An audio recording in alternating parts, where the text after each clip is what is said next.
சாந்தி. அவ்யக்த சமிகை 17 ஜூலை 2024. बाप दादाविनुடைய மகா வாக்கியம். स्वयं के सर्व खजानों को अन्य आत्माओं प्रति दान देना यही है परोपकार करना. சுயத்தினுடைய அனைத்து கஜானாக்களை பொக்கிஷங்களை பிற ஆத்மாக்களுக்கு தானமாக கொடுப்பது. நாம் முயற்சி செய்து கஷ்டப்பட்டு உழைச்சி நினைவில் இருந்து பொக்கிஷங்களை சக்திகளை நாம் நமக்குள்ளே சேமிச்சிருக்கிறோம்.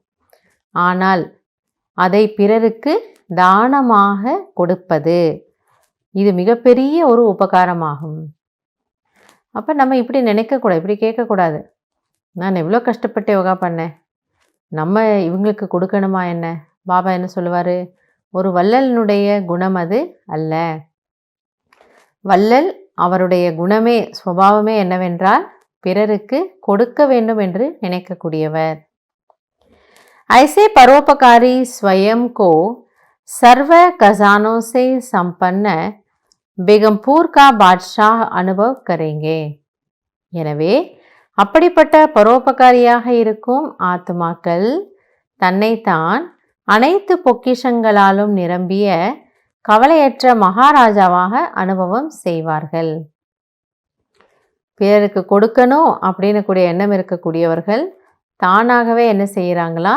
ஸ்டாக் சேமிப்பை சேர்த்து வைத்துக் கொள்கிறார்கள். उनके संकल्प में भी गम के संस्कार एमर्ज नहीं हो सकते.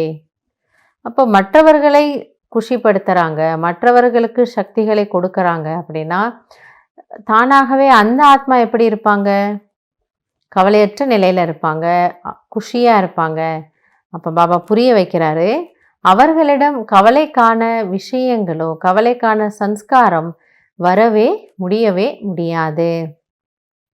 इसके लिए वृत्ति से भी मैंपन का त्याग हो, स्मृति में सदैव बाप और दादा रहे, मुख पर यही बोल हो, तब विश्वपति बन विश्व की सर्विस कर सकेंगे. எனவே இதற்காக விருத்தியில் அதாவது உள் உணர்வில் நான் என்பதை தியாகம் செய்ய வேண்டும். ஸோ பிரம்மா பாபா எப்படி இருந்தார்? அவர் ஒரு பொழுதுமே நான் அப்படி நினைத்தது கிடையவே கிடையாது. எப்பொழுதுமே என்ன நினைப்பாரா? நான் ஒரு கருவி, பாபா என் மூலம் செய்ய வைத்து கொண்டிருக்கிறார், ஸ்ரீபாபா என் மூலம் செய்ய வைத்து கொண்டிருக்கின்றார். எனவே நான் என்பதை தியாகம் செய்யுங்கள். ஸ்மிருதியில் எப்பொழுதும் பாபா மற்றும் தாதா, ஸ்ரீபாபா மற்றும் பிரம்மா பாபா இருக்கட்டும். வாய் மூலமாக எப்பொழுதும் இப்படிப்பட்ட வார்த்தைகள் வெளிப்படட்டும். பாபா பாபான் தான் நம்ம எப்போவுமே சொல்கிறோமா? அப்பொழுது நீங்கள் உலகத்திற்கு அதிபதியாகி உலகத்திற்கே நன்மை செய்ய முடியும். எனவே பரோபகாரி அப்படின்னா இன்னைக்கு பாபா சொல்ல வர்றது, நீங்கள் பாபா கிட்டேருந்து எல்லாவற்றையும் நிரப்பிக்கொள்ளுங்கள்.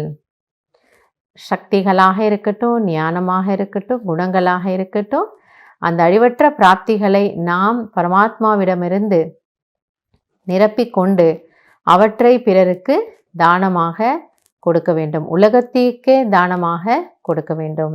இதுதான் பரோபகாரியாக ஆவதாகும். நல்லது. ஓம் சாந்தி.